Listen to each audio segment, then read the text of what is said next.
Asal-usul istilah harta karun yang diceritakan dalam Al-Quran. Istilah harta karun dalam Al-Quran memiliki cerita pada zaman Nabi Musa alaihissalam. Menceritakan seorang sepupu Nabi Musa alaihissalam. Pada saat itu Nabi Musa yang memberikan informasi tentang kewajiban membayar zakat. Karun atau Karun adalah sepupu Nabi Musa alaihissalam, anak dari Yasar, adik kandung Imran ayah Musa. Baik Musa maupun Karun masih keturunan Nabi Yakub alaihissalam, karena keduanya merupakan cucu dari Kuas putra Lewi. Lewi bersaudara dengan Yusuf alaihissalam anak dari Yakub, hanya berbeda ibu. Kehidupan Karun sangatlah miskin dan dia memiliki banyak anak. Ketika dia meminta Musa untuk berdoa kepada Tuhan untuknya, dia meminta kekayaan dan Tuhan mengabulkan permintaan tersebut. Setelah menjadi kaya, Karun menjadi orang yang sombong dan mencolok, ria. Orang kaya biasanya merahasiakan kunci kekayaannya agar tidak ada yang mengetahuinya. Inna Qarun kana min qaumi Musa fabagha alaihim wa atainahu minal kunuzi ma inna mafatihahu latanu bil usbati ulil quwwati idh qala lahu qaumuhu la tafrah inna allaha la yuhibbul farihin. Al-Quran juga menceritakan bahwa dia juga sering mengambil harta dari anak-anak Israel lainnya dan bahwa dia memiliki ribuan gudang harta, penuh dengan emas dan perak. Wabtaghi fima ataka Allahu ad-daral akhirah wa la tansa nasibaka minad dunya wa ahsin kama ahsana Allahu ilaik wa la tabghil fasada fil ard inna Allaha la yuhibbul mufsidin.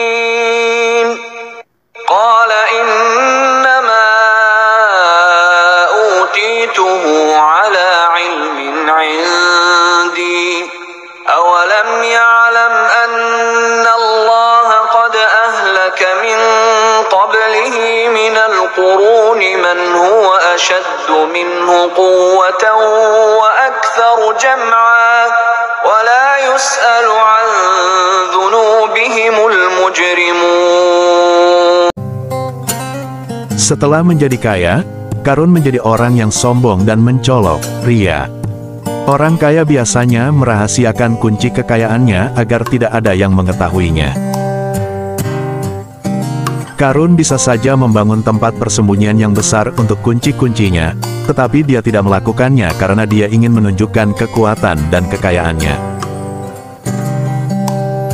Jadi dia membawa 10 orang kuat bersamanya kemanapun dia pergi. 10 orang ini adalah pria yang kuat dan berotot. Mereka mengikuti Karun kemanapun dia pergi hanya untuk membawakannya kunci.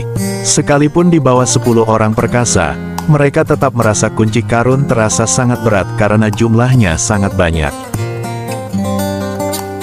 Kebiasaan lain dari Karun adalah memakai pakaian yang berbeda-beda setiap keluar rumah. Pakaiannya adalah gaun mewah termahal saat itu. Dia juga memiliki banyak kuda, pasukan pribadi, pengawal, banyak istana dan harta.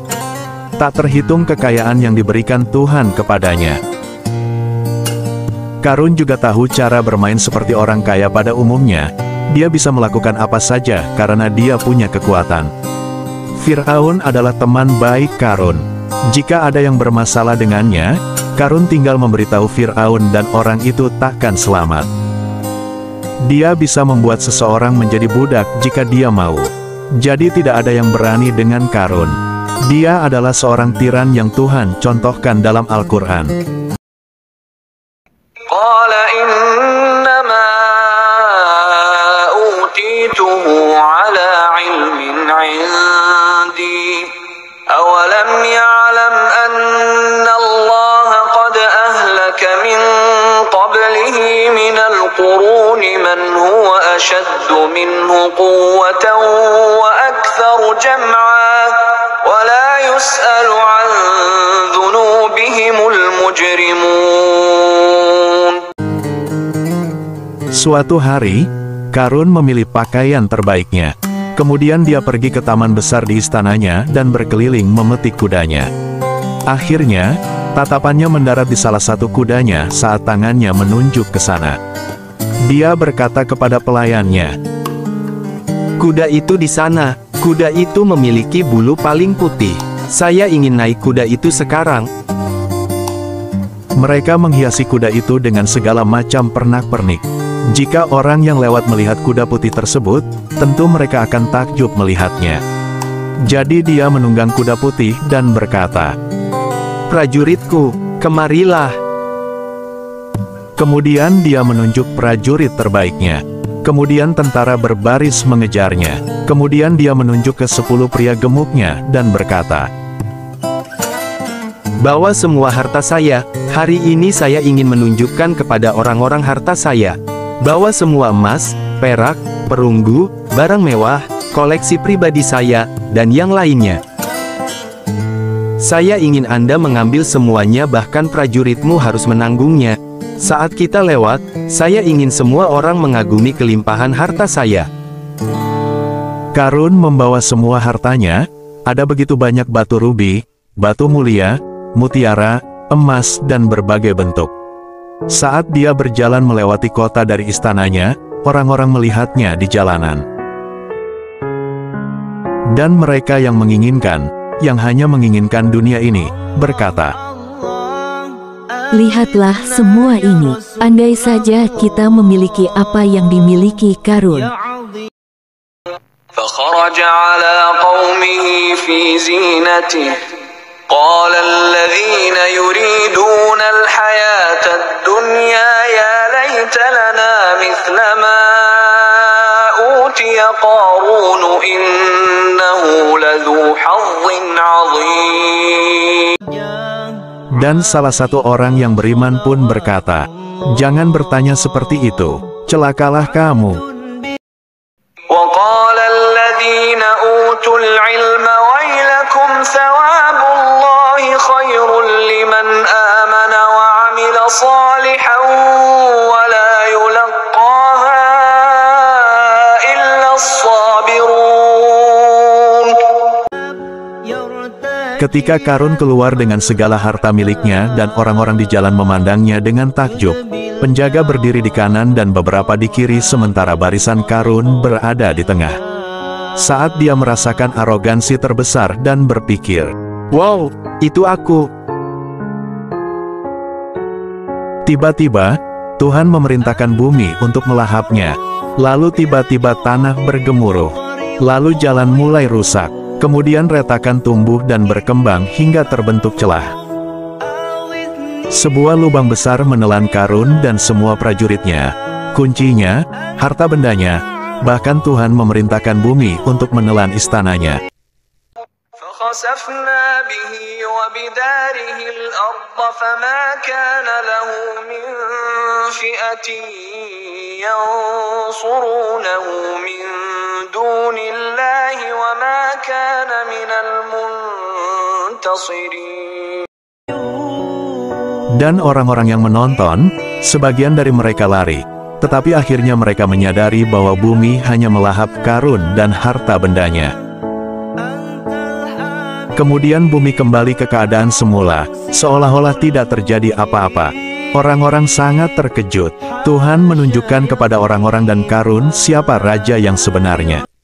وأصبح الذين تمنوا مكانه بالأمس يقولون ويكأن الله يبسط الرزق لمن يشاء من عباده ويقدر لولا أمن الله علينا لخسف بنا ويكأنه لا يفلح الكافرون.